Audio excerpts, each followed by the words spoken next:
What's Dave Chappelle been doing with himself? Nothing. This guy screening out season 3. Good to see you.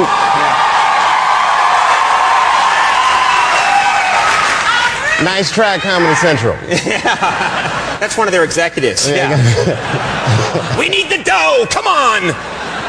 I've been really just relaxing and just trying to stay out of trouble. Right. That's right, because I see, being a celebrity, your realm of getting in trouble is worse than the average person. Mm-hmm. You know what I mean? Like the average dude got to go out and look for trouble. I'd be sitting around mind my own business and dude come up, hey man, you're Dave Chappelle. I'm like, yeah, what's up, man? Hey, I got 12 naked bitches in a hot air balloon. You trying to roll with me?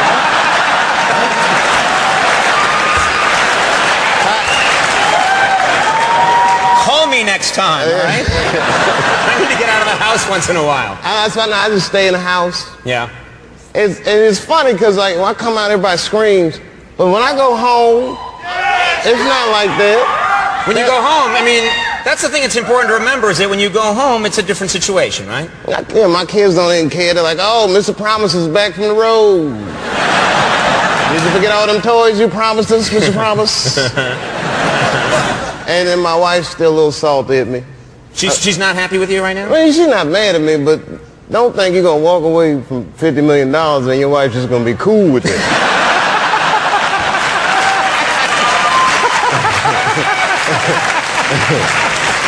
That's an angle I hadn't thought about, yeah. Oh, it was crazy. I thought I was going to get the Jerry Maguire, baby, you can be anything you want to be speech. Yeah.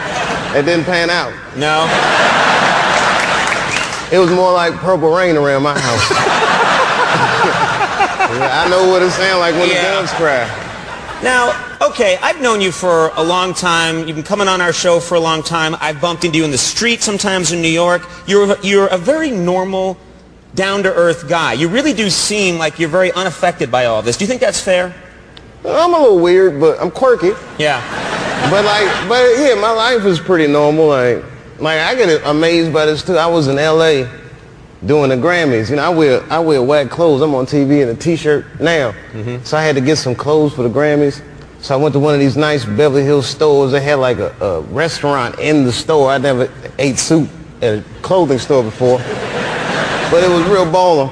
And I'm eating soup and I look across the room and I see Jessica Simpson. Uh-huh. So I'm like, that's Jessica Simpson.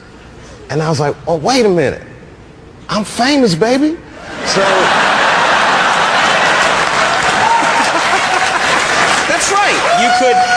Yeah, so you could go up and say something. Well, that's what I decided. Now, I don't normally do this, but it was Jessica Simpson. I said, let me just see, what's going on. So I went up, I'm like, hi, Jessica Simpson. I didn't know what to say. I'm like, my name's Dave Chappelle. I was like, I'm on TV too. Yeah. And she was like, I know who you are. And I was like, I knew it, bitch. I didn't say that to her.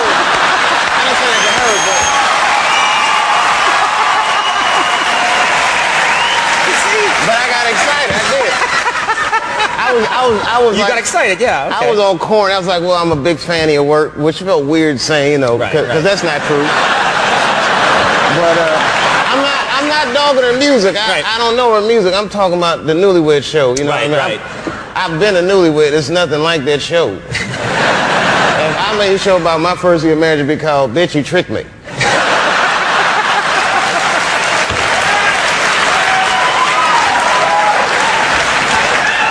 But if you're a romantic fool, yeah. I'm crazy about my wife. That's why I see these jokes about me and my wife. Well, you stop shouting at me. I'm talking.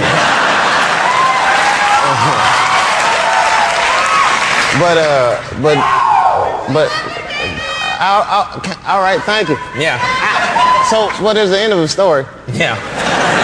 Well, the crazy part is, she was real nice. If you're a fan of hers, you'll be happy to know she was great. And when I sat back down, as a matter of fact, I was finishing my soup up, and she was leaving. This was crazy. She came up to me as she was leaving. She was like, bye, Dave Chappelle. It's nice to meet you. And she gave me some sugar. Just a little. She gave you a kiss? Yeah, which was crazy. Because I opened my mouth a little bit. Yeah,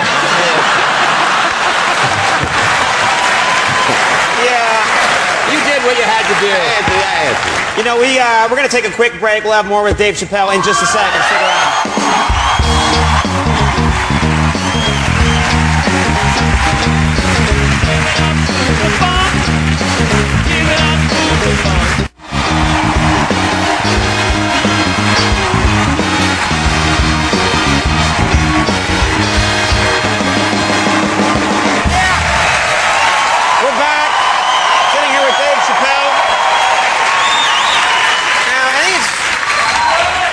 into this now, because everyone wants to hear what's been going on. You disappeared for a while. People were saying, "Where's Dave? Where's Dave Chappelle? Where's he going?" And then it turns out you took a trip to Africa. Is that true? Yeah, it's true. Yeah. It wasn't like they said. Right. It was because like, the stories, as you know, you're hearing all kinds of stuff on the news. It was crazy, man. I mean, first I went to Africa to chill, and I tell you, hear a lot of black people say this, like when you go to Africa, especially your first time, you have this overwhelming feeling like you're home, which is true. I had that feeling like, man, this feels like home. I think I felt that way because there's a McDonald's in the airport. So I got me a Big Mac. But then it was like, it just got out of control. Like I was in Africa, and next thing I started hearing all the stories like comedian Dave Chappelle's in a mental institution in South Africa. And I was like, man, I must be losing my mind. Yeah. Because I thought this was the beach.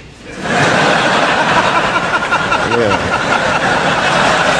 And everybody called me crazy. You know, I mean, it was just... You're hearing on the news things like he's gone crazy, which that doesn't sound right, you know. And well, you know, maybe I know stuff people don't want me to talk about. So right. What other people believe. So they'll call me crazy. Mm-hmm. But it was a weird thing to get called crazy. At first it was scary. And then now I feel like it's liberating. Like, I feel free, like I can just say what I want to do what I want. They already call me crazy. So it's like I was in Starbucks this morning, jerking up in this lady's coffee, and I was like, I know you read about me. I can't hold myself accountable for these things. I'm crazy. I can't be held responsible. Yeah. Couldn't control myself. Yeah, yeah. What was the reason that you went to Africa? Was there a reason that you decided to go to Africa? Well, there are a few reasons, but I mean, you know, if you a black dude trying to hide, Africa is a good place. It's a, you know, a lot of cats fit my profile. Yeah. So I was it's like I'm gonna go to Ireland and try and hide Africa. Argy bargy. I had a good time. And another thing I loved about Africa was the people. You know, they were so warm, and like I was talking to them about my problems, and they listen like they don't know nothing about Chappelle Show. So they just listening. I'm like, man, you know, I had this show, and I felt like people was trying to control me. I was freaked out. I don't know. I just had to get out of there. I just walked away. It says $50 million. It's all gone. I'm scared. And they was, hey, they did all this to you, brother. I said, that's how we doing in America. They said, that's messed up, man. They said, but here in Africa, we have a philosophy that helps us get through things like this. You always got to remember one thing when you go through these problems, Dave. And I said, what's that, brother? And he said, I ate a dog today. Just grow up. Get over yourself. Yeah. Get over yourself. You don't want $50 million? Boo-hoo. Yeah. Get over yourself. Yeah. It happens, man, you know, but it was definitely what you call it, a growing experience, that's for sure. You know. And it does feel like it's liberated you, not to get too heavy, but it does feel like this whole thing has freed you up a little bit, you know? Sure, excuse me 1 second. That'll be the clip they use. And I didn't realize this when I said yes, but do you know that tonight I think is my 22nd time on the show? 22nd time. Wow. I've done your show more than Chappelle Show, I think. Well, thanks for having me, man. It's always a rare pleasure. Yeah.